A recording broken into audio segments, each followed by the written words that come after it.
Почитувани мои, досега гледавте некаде може да кажам над 30 на емисии во Агол. Слушавте разговори со голем број уметници, музичари, пеачи, исполнувачи на класична музика, актери, писатели, поети. Доколку се сеќавате, првата емисија беше со режисер, со господинот Симеон Гаврилов, а оваа емисија, ете после 30 и неколку емисии, повторно во Агол имаме режисер, но од помладата генерација. Станува збор за млад режисер, реков, штипјанец, кој што за неколку години направи добра кариера сега за сега. Предвидуваме дека така ќе продолжи и понатаму, ќе каже самиот тој. Ангажиран е во Народниот театар во Штип, досега има режисирано неколку представи. За кои представи точно станува збор, ќе зборуваме во текот на емисијата, но започнете да го представам. Станува збор за Никола Ристов. Добре дојде во Агол. Добро ве најдов. Ти благодарам што веднаш се согласи да гостуваш во оваа емисија. Дека не ти е неизгодно што си во Аголот, баш Аголот за тебе? Благодарам за поканата, значи нашата работа е јавна работа, така што секогаш ќе мора да бидеме отворени за овие работи, впрочем и задоволство ми е да соработувам со луѓе кои што навистина се заинтересирани за културата и прават се за општо за секоја култура, за нејзина промоција. Мислам дека тоа е многу благодарна работа, бидејќи во овие денови на нас страшно многу ни треба таа култура и така што ви благодарам и на вас што се трудите толку. Брзо падна договорот, значи. Утре доаѓам, нема проблем. Так. Тоа е одлично од твоја страна и мене ми е задоволство што си во Агол. Реков млад режисер, а веќе зад себе имаш режирано голем број представи. Ако ги земеме вака некако посиви да кажеме така, имам 16, од кои што 2 се асистенти на режија. Значи како се појавам како асистент на режија, тоа се 2 представи во МНТ. Едната ја режираше Јован Ристовски, по текст на Ана Ристовска, која е ќерка на познатиот Кирил Ристовски, акторот. Тоа беше значи таа и уште една, тоа ја режираше Бојан Трифуновски, тоа беше преизведба на текстот на Дејан Дуковски, Празен град. Тоа беа 2 така интересни искуства за мене, како во еден начин и да им помогнам на моите колеги, а од друг начин да видам и како малку тие работат со актерите, да размениме различни искуства, така што од тој аспект ги сметам исто така како работени представи. Колку тоа искуство ти значи понатаму во твојата кариера? Многу, нормално. Секоја нова представа е нов предизвик. Секоја нова представа се судруваме со нови проблеми, со нови задачи кои треба да ги завршиме, така што со секоја представа понатаму искуството нормално расте, стабилноста исто така, некако право пропорционално силат сите тие работи и некако станувам некако многу по-сигурен, многу по-ефективен во работите што ги правам, многу поедноставно ги решавам проблемите, така што тоа е клучот за се подобро работење, едноставно работата. Така што мислам дека е многу важно тоа не само во режијата, воопшто во секоја професија, ако сакате да напредувате, дека треба што повеќе да се работи и што повеќе да се учиме на сопствените грешки. Така, во текот на подготвувањето на големиот број представи, имаш соработуваност со голем број актери. Значи, секој актер, секоја личност за себе има свој карактер. А ти си тој што треба да се сообразиш со сечи карактер, со сите карактери, за да се постигне онаа перфекција на сцената која што подоцна ќе ја гледа публиката. Не би рекол дека тоа е сообразување со карактерите, туку учење како да комуницираме со карактерите, со актерите, нели со нивните карактери. Секој актер, како што кажавте, си е сопствен карактер со своји сопствени потреби, со своји сопствени навики и така натаму. Мојата работа како режисер е да откриам што е тоа што го возбудува тој актер во одредена драма додека работиме, како неговите лични работи да ги искористам во таа драма која што ја работиме и како тоа да го искористам за доброто на представата. Од една страна, за да тој може да даде многу поедноставно од себе, многу повеќе од тоа што го дава, нели, стандардно како на некои проби, А од друга страна, затоа што и така и самиот актер се отсеќа поприродно, полесно ги предбродува проблемите и полесно ги пронаоѓа решенијата. Така што мислам дека режисерите, многу важно е за еден режисер да научи да комуницира со своите актери. Нормално, тоа овде имаме секакви случаи, нели, можеме да се радуваме, можеме да се караме, разни работи се случуваат, но сето тоа останува некаде таму на сцената, останува во работниот дел, каде што после тоа сите се повлекуваме во нашите приватни животи и си продолжуваме со нив. После секоја проба се дружите? Па најчесто зависи, нели.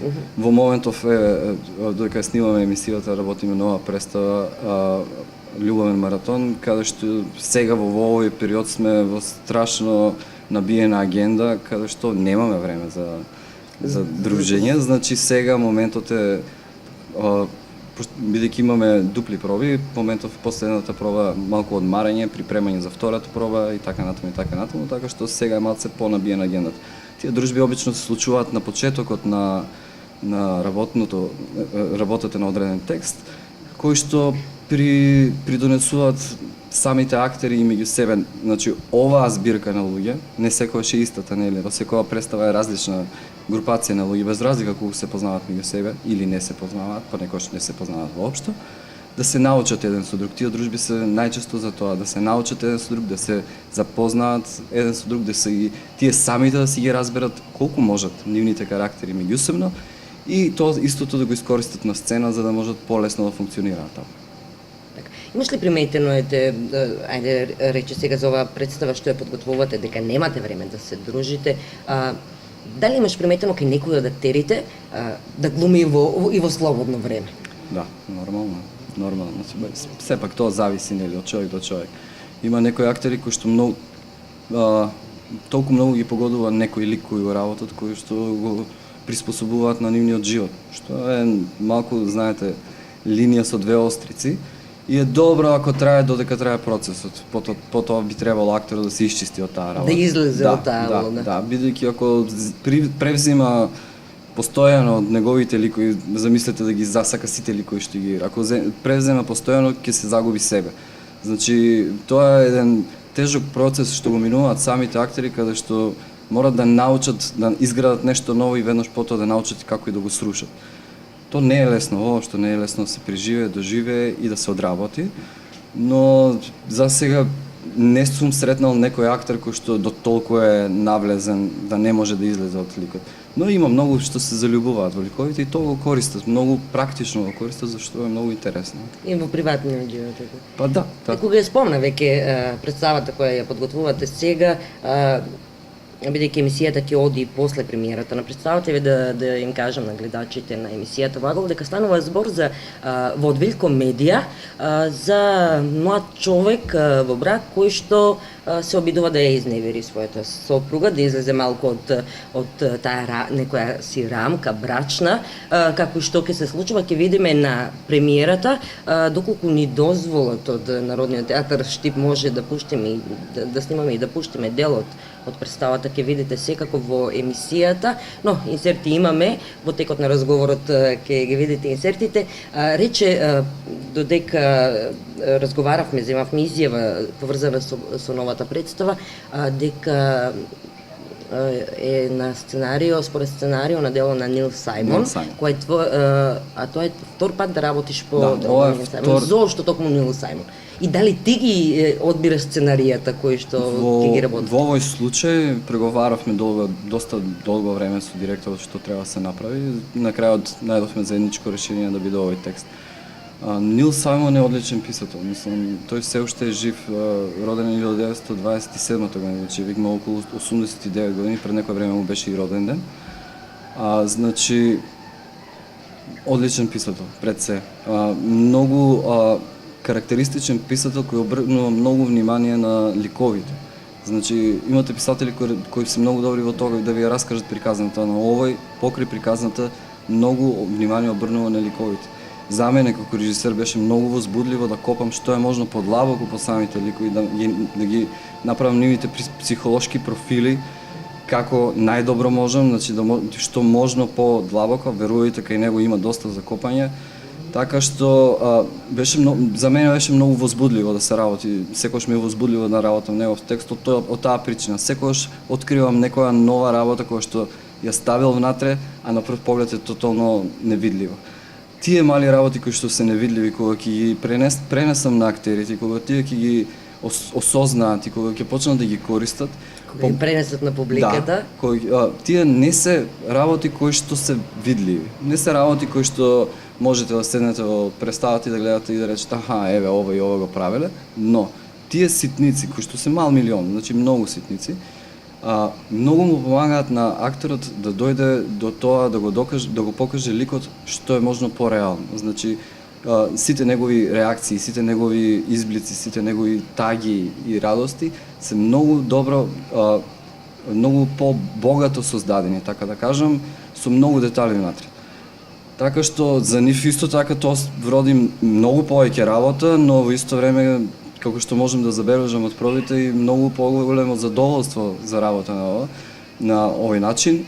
Значи сите се впуштија, морам да ги пофалам, се впуштија безкомпромисно во своите ликови и покрај тоа што е навистина тежок процес. Работиме комедија, но бидејќи токму поради овој психолошки тек на работите, за нив беше прилично тежок процес. Многу уживаат и тоа е тоа што ми дава надеж и радост за целата оваа представа и мислам дека публиката ќе има можност да ужива не само на премиерата, и постоја кога ќе си дојде од септември редовно на репертоар, да доаѓа често да ја гледа, да ужива во целото тоа и да се препознава. Бидејќи како што кажавте, главниот лик, основната намера негова е да изневери женово, но најинтересната работа е тоа што тој тоа сака да го направи само еднаш, и тоа за кратко време, во еден ден, и тоа сака да го направи само од една причина, затоа што никогаш во неговиот живот не бил со друга жена. И само сака да види како е. Значи тоа е единствената причина која што после толку многу време на него му доаѓа на ум дека никогаш не доживеал дека можно е да си замине од овој свет на било кој начин, почнува да осознава смртта и сваќа дека не доживеал такво нешто. И само е тоа единствената причина која што исто е многу силна за него и затоа се спушта во еден пат кој што му е тотално непознат и кој што нормално ќе се загуби по него, а тоа негово губење по тој пат е многу интересно, смешно, весело и тоа е тоа што ќе ја развесели целата публика. Покрај него во представата се вклучени уште 3 актерки. Главниот лик, не кажавме, главниот лик го игра Виктор Арев, а останатите се Ангелка Нашкова, Марија Минчева и Елена Шорова. Имаш ли ти одреден начин да пристапиш кон актерите, бидејќи нели рековме дека различни карактери дали со секој различно пристапуваш или имаш еден одреден кој што го применуваш, да условно кажано да речеме? Веќе сум вработен во Штипскиот театар година дена, а и од порано работев тука доста представи, така што веќе нашиве глумци си познавам добро, многу добро. И со нив нормално е со секој актор да имате различен пристап. Поинтересно е, позабавно е малку од почеток кога не го познавате акторот, кога гледате што работи, но не го познавате лично, па кога ќе почнете да работите со него. Тоа веќе е друга интересна ситуација. Во овој случај во Штип се знаеме доста добро и нормално. Кон секој од нив имам различен пристап, но секогаш тоа не зависи само од тоа колку ние сме блиски, туку зависи од тоа што работиме и кои се нивните задачи во таа работа. Така што, например, еве да го земеме Виктор како пример, во една представа сум работил многу помалку со него, со многу помалце енергија и сум барал некои други прашања. Оваа представа е постојано на сцена, он е главниот лик што ја води целата сцена и овде можам да кажам така сум немилосреден према него. Значи тежок збор. Добро, не верувам дека до толку му е страшно, затоа што како што кажав, навистина дава се од себе и исто така тоа всушност и му помага на него во самиот лик. Така што мислам дека зависи од тоа што се работи, зависи од многу фактори влијаат на целата ситуација. Како и да е, многу е важно како за мене како режисер да знам да се приспособам на сите тие променливи работи што се случуваат. Спомнавте ме Виктор Арев, доволно е. Ајде да се навратиме на останатите представи кои ги имаш работено ова сега е комедија, имаш работено и на други Да. друга тематика или како да кажеш. Во последно време неколку комедии се повеќе и повеќе ми лежат, неколку повеќе се пренаоѓам во нив. Последното пред ова е работев Малограѓанска свадба, која што е на Брехт, првата напишана драма на Брехт, ја напишана на 22 години. Пред тоа ја работев Тартив од Молиер во Велешки театар. Сега не знам точно редословот како оди, но некако постојано шалтам помеѓу комедијата и помеѓу некоја класична литература.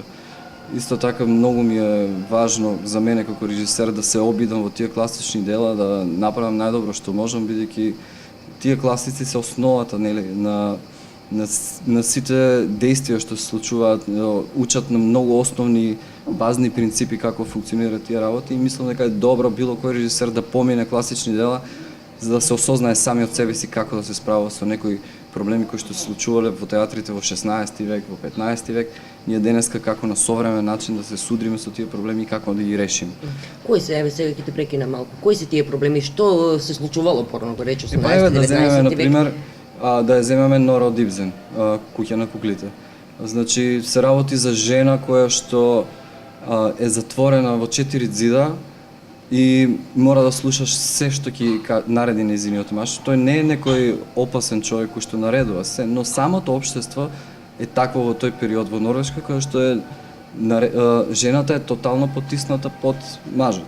Во денешно време тоа ако го поставите буквално така како што е напишано, ќе има некое влијание, но кај одредена група на луѓе, нема да има пошироко влијание.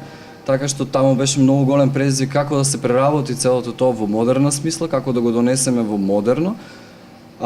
Тоест, не мора да се модернизира представата, но да се донесе на таков јазик да се раскаже, каде што поголем дел од нашава публика денес ќе разбере колку се лоши тие работи да се притискаат едни луѓе со други. Значи ние таму ја фокусиравме работата не на половите, туку ја фокусиравме на работата на тоа како еден карактер може да надвладее на друг карактер и како со тоа може да го уништи.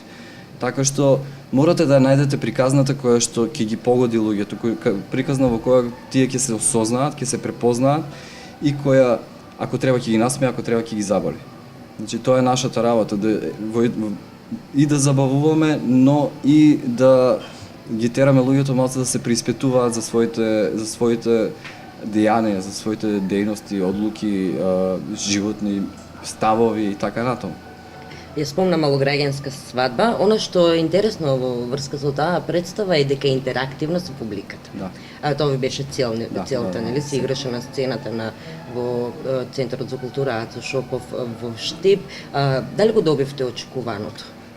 Јас лично присуствував на премиерата, меѓутоа дел од публиката не го очекуваше на најверојатно тој начин и некако беа изненадени и немаше така баш да кажам интеракција. Не ми беше идејата таму да ја добиам целосната реакција од публиката. Пред таа работевме вистински лаги во Штипски театар, каде што таму идејата беше да се добие целата реакција во публиката. Таму стававме актери помеѓу публиката, станува, велеа дека кражби имавме многу интересни случаи каде што луѓе станува и мислеа дека навистина нешто се случува, па дејствуваа во врска со тоа. Значи, тој процес некако го поминав, видов како функционира, видов колку е интересен, колку може да биде забавен. Ова беше нешто друго. Самиот Брехт пропагира еден театар кој што вели дека е театар. Значи не брутален театар, но театар како театар. Значи самата публика која ќе влезе во театарот да го гледа представата, треба постојано да биде свесна дека гледа театар. Во ниеден случај да не се внесува тотално во приказната. И затоа решивме таа представа да нема големи сценографии, да нема големи зафати, да нема големи решенија на костими, да нема ништо. Да има едноставни театарски костими, што ќе најдеме во театарот, тоа ќе искористиме. И така ја направивме. Но, за да се разбие целата оној четврти ѕид помеѓу публиката и глумците, решив, бидејќи е Малограѓанска свадба, решив да направиме представа која би наликувала на свадба, во која маса број 1 би била каде што се беше актерите, интересно, на масите имаше. А на останатите маси седи, нели, роднините, пријателите, нашата публика и која што дали ќе учествува или нема да учествува во представата ќе биде нивна одлука. Тоа беше мојот став, дека публикава не мораме ние да ја стануваме и да ја тераме да игра со нас и да се забавува, туку да биде нивна одлука, исто како кога одите на свадба, дали ќе играте или не, дали ви се допаѓа една песна или не, дали само ќе седите, ќе гледате по другите, зависи од вас, не зависи од никој друг. Така што сакав да донесам таа ситуација овде, а воедно и да го срушиме тој четврти театарски зид за публиката тука да ги почувствуваат актерите покрај себе, да почувствуваат како е во театарот, да го почувствуваат многу поблиску кога ќе седат во партер во седиштето. Така. Ти си како да кажеме, не знам, според вашиот речник, режисер само за театарски представи или може понатаму да го видиме твоето име на одјавната шпица на некој филм? Значи, јас сум дипломиран режисер по театарски режисер, но имам веќе работено на неколку филмови како асистент повеќе и како продукција во некои помали филмови. Последниот што го работевме, последниот македонец на Илија Пиперковски го режираше, таму асистирав. Се уште го барам вистинското нешто за филм. Значи, се уште барам некој добар текст, најдов неколку работи кои што веќе работам на нив. Се надевам дека еден ден ќе дојде денот кога тие ќе можеме да ги погледнеме и на екран. Работам веќе долго време на тие работи, но филмот за разлика од театарот е малку по-специфичен. Не малку по-специфичен, туку е различна работа. Едноставно филмот и театарот се тотално различни нели дејности. Така што за филм треба многу поголема подготовка, многу повеќе припрема, бидејќи самиот акт на припремање, колку сме поспремни во тоа, толку полесно ќе пребродиме актот на снимање и сите останати дела кои што треба да се завршат за еден филм. Така што сметам дека ако некогаш застанам, а се надевам дека ќе застанам и зад камерите да истнимам еден филм, морам да бидам многу спремен за тоа, така што веќе си работам на тоа доста долго време и нема да престанам да работам, сигурно. Така.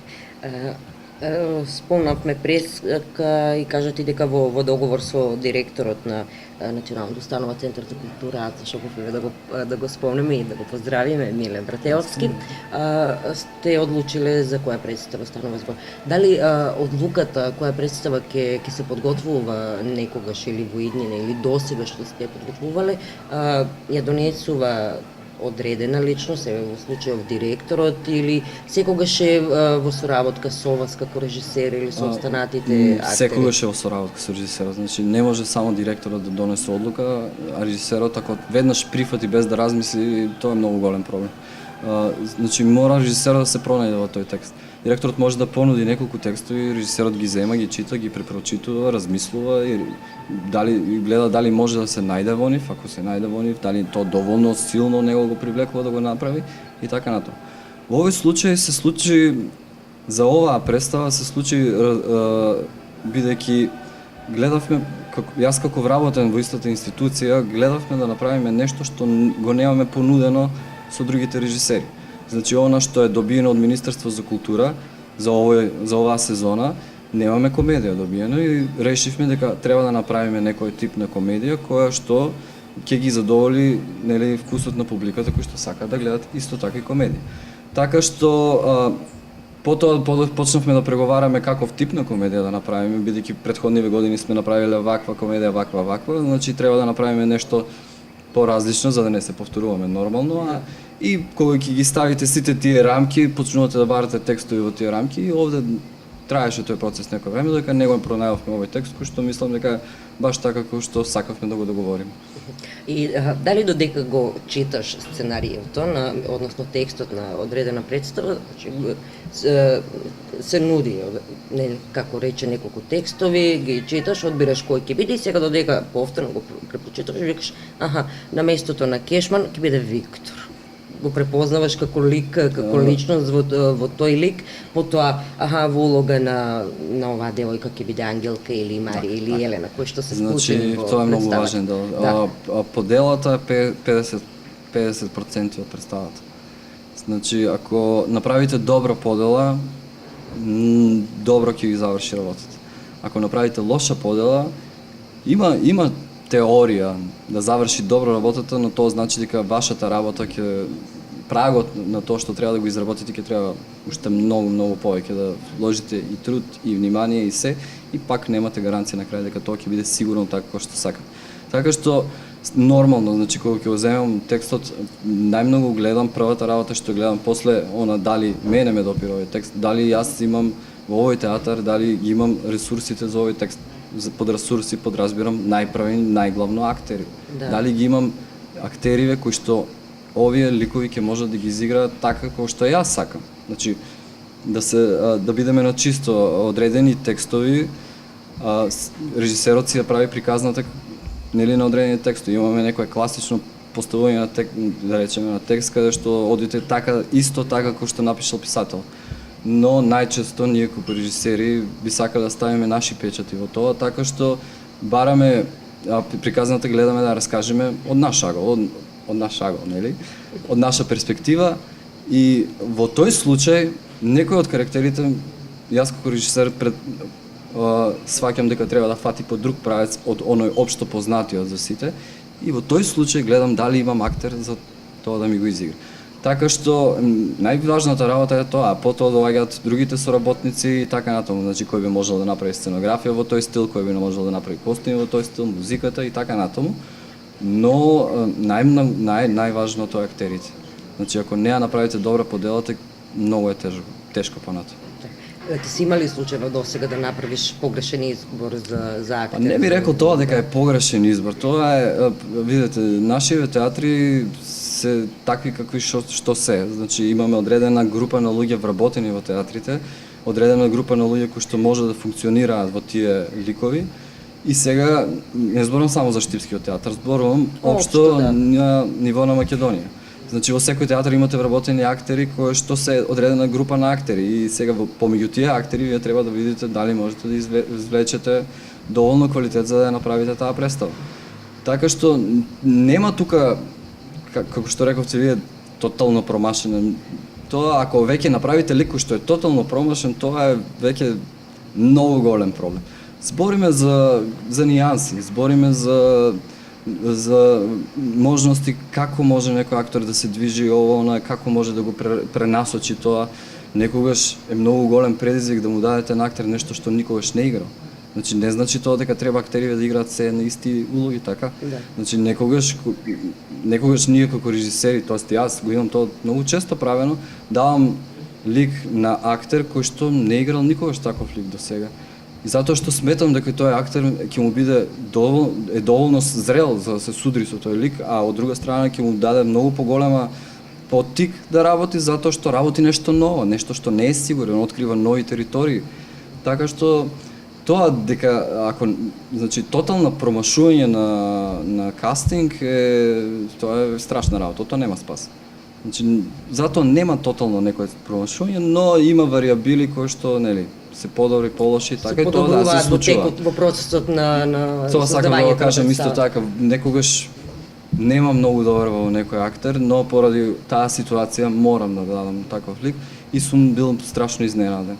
Сум бил навистина изненаден колку и потоа нормално сум се обвинувал сами од себе зашто не сум имал добар во тој актер. А тоа е позитивно си изненаден. Да, позитивно изненаден затоа што дава многу повеќе од тоа што јас сум сметал дека он може да даде.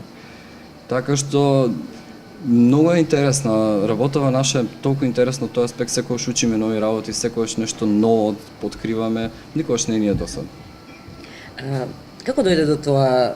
Кога ти се појави таа идеја или таа желба да бидеш режисер? Токму режисер, не актер, не сценограф или не заболекар или хирург, токму режисер. Идејата општо. Мислиш ли дека можеш да допринесеш на развојот на театарската уметност? Значи идејата општо за театарот ми дојде во прва година средно, кога одредена група на луѓе работеа представа во гимназијата како гимназијалци, им требаат 2-3 статисти, тоест од помлада генерација деца, значи ние прва година, и кои што имаат неколку реплики на сцена да се качат горе, да кажат реплики. Зборувам за чисто средношколска представа. Тие ја напишаат, тие режираат и така натаму. И влеговме во тој процес и покрај тоа што имавме по една реплика, две, толку, Одевме секој ден на проби и не излегувавме од таму. Ќе завршиме со часови, седевме дома, бидејќи од сознавањето на целиот овој театар, на дружбата таму што се случува, на начинот на размислување на тие луѓе, како размислуваат, ме фасцинираше. И од тука тргна целото тоа. Значи немаше нешто со поправање на културата или не знам што, него едноставно се залюби. Многу едноставно кажано се залюби. Потоа почнавме работевме уште неколку представи со истите луѓе, каде што тие завршија средно, нели заврши училиштето, отидоа на факултет и останавме сами на себе, без режисер, кој што ни беше стандарден тогаш. И свативме дека мора да направиме некоја представа, но не знаевме кој да ни ја режира. И буквално еден од моите најдобри пријатели ме намести. Значи се договоривме дека најдовме еден текст, се договоривме дека е одличен текстов, дека треба да го работиме, се работеше с дупло дно од Горан Стефановски. И доаѓам еден ден на училиште и гледам на огласна табла залепено, се спрема нова представа, да дојде кој сака да се пријави за да учествува во представата. И јас као кој го организира ова, ние да не знаеме, пошто постојано сме тука. И решив да отидам да видам кој е, добро, окей, не најдовме за овој текст, ќе го работиме ова, кој да го организира. Влегуваме внатре и пријателот кој што го спомнав рече: здраво, мило ми е што ве гледам сите тука, ова е режисерот на представата и буквално ме намести. Не знаев како да се извадам од таа ситуација, после имавме кавги недела дена. Но сепак ти направил добро огромна услуга. Значи ме натера. Тој го гледал во мене, бидејќи за време на претходните представи што ги работевме, ја постојано се мешав. Се мешав во се мешав во костими, во сценографија, се мешав постојано. И тој тоа го забележал, мислам, јас тоа воопшто на крај памет не ми падна на главата. Го забележал во мене и затоа, верувајќи во мене, ме намести, така да кажам. За после тоа, кога завршивме таа представа, која што ми беше прва представа, која што ми беше наистина страшно искуство за мене, но и богато искуство во исто време. Беше ли стресно? За мене да. За мене да. Во тој момент сватив што значи да бидеш одговорен за толку многу луѓе. Работевме представа која што има 6 ликови, а дојде да се пријави околу 15-16 деца. Значи во тие 15-16 деца морав да најдам причина што да направам со другите. Нема срце да им кажам дечки тоа е тоа, овие ги одбравме и така натаму. Така што направивме кореографии кои што се појавуваат низ текот на целата представа, кои што ја направија представата многу побогата и многу поинтересна. И после тоа едноставно кога заврши тој процес, кога легнав, тоа беше долг процес, бидејќи навистина на почетокот не знаев што правам.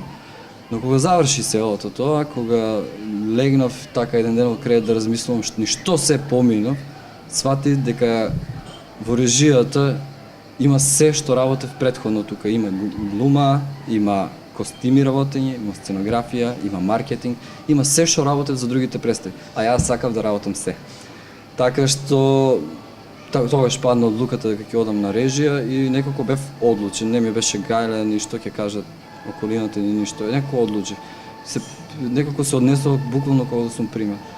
Стресно беше и на приемните и сето тоа, бидејќи бираа само 6 луѓе, ама толку бев убеден во себе дека тоа е завршена работа, така што се освестив откако ме примија, се освестив што направив. Значи, откако заврши и тоа, некако касно се освестив во целата таа ситуација. Како и да е, беше неверојатно искуство самиот пат да стигнам до таму, а искуството многу повеќе израсна во самото студирање. Сега се ангажиран во Народниот театар во Штип. Да, од лани се вработивме на огласот. Во новиот бран. Во новиот бран, влеговме во новиот бран. Значи, лани ја изработивме Лограѓанска, оваа година со малку порано, исто време, не е порано. Некако цело време ми се погодуваат во жештиниве. Оваа представа се надевам во зависност од тоа колку ќе има простор до крајот на годината, ако има простор ја би сакал да изработам уште нешто, но ќе видиме тоа нормално. Не, токму тоа сакав да те прашам што е планот за иднина. Значи, проблемов е во тоа што сме ограничени со ресурси и имаме, нели, по план од Министерство одредени представи кои што треба да се завршат оваа година и во зависност од тоа како ќе бидат договорени сите работи да се одвиваат, ќе видиме, ако има доволно простор, јас би влетал и би направил уште нешто, веќе имам спремни работи, така да. посакувам успех и ти благодарам што беше дел од емисијата во Агол.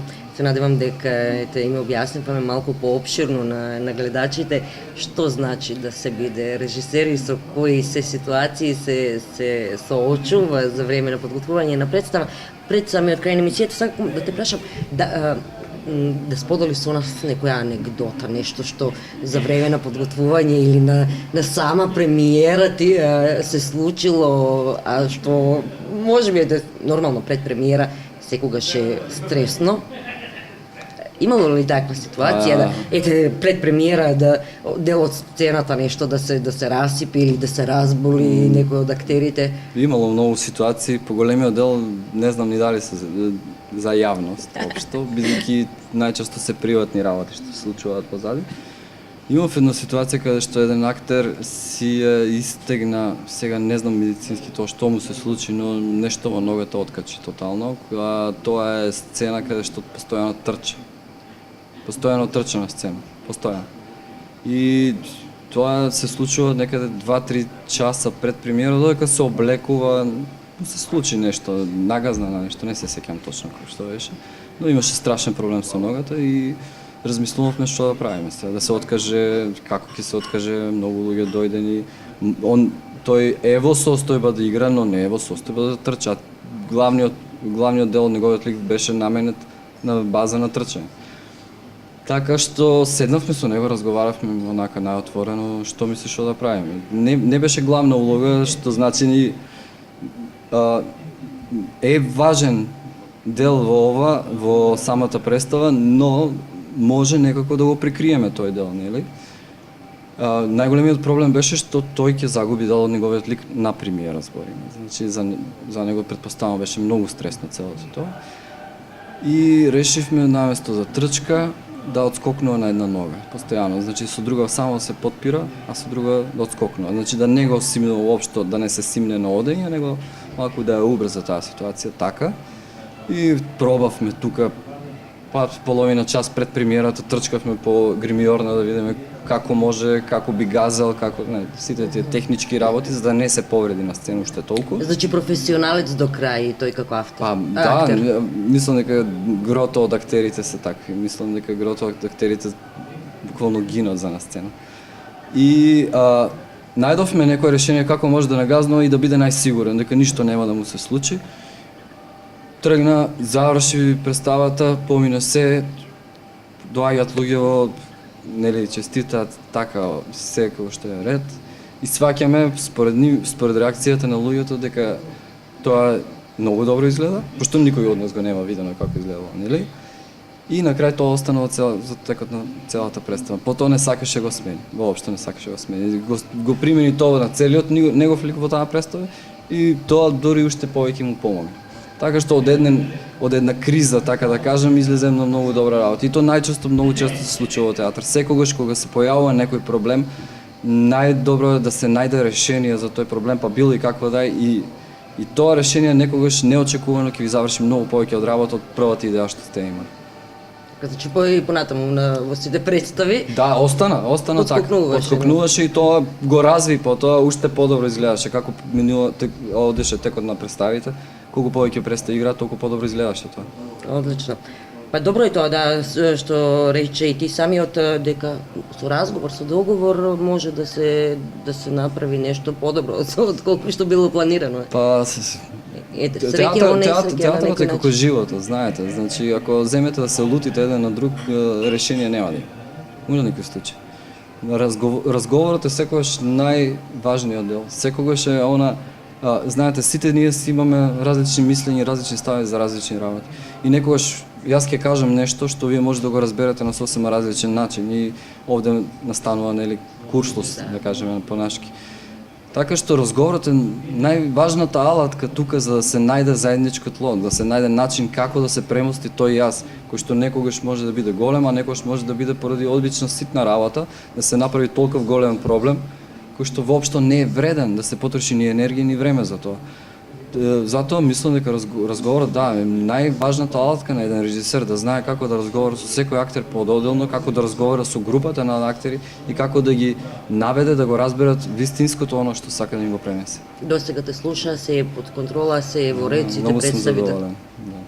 Да, нормално, имаме проблеми од време на време, но секогаш сум успевал да најдам некоја, така да речеме, заедничко тло, каде што можеме да застанеме заедно и да речеме, окей, ова ќе го правиме заедно, вака. Така, во интерес на Да, продукцијата, во интерес на театарот, во интерес на публиката пред се. Точно. Ти посакувам многу успех во иднина да реализира се што ти е планирано, да застанеш изад камерите, Ти благодарам. да го гледаме Се надевам. твоето име на некој филм кој што е можеби понатаму ќе добие многу награди на некои филмски фестивали. Сакам успехи на премиерата на новата представа, па се надевам ќе се видиме повторно овде во август. Се надевам. Одиме сега со селфи. Почитувани мои, ова беше Никола Ристов, млад режисер од Штип, кој што кажа што и како се случува на сцената, односно на даските што живо значат и какви се неговите планови за иднина. Нека се оствари се што планира и посакувам се најдобро.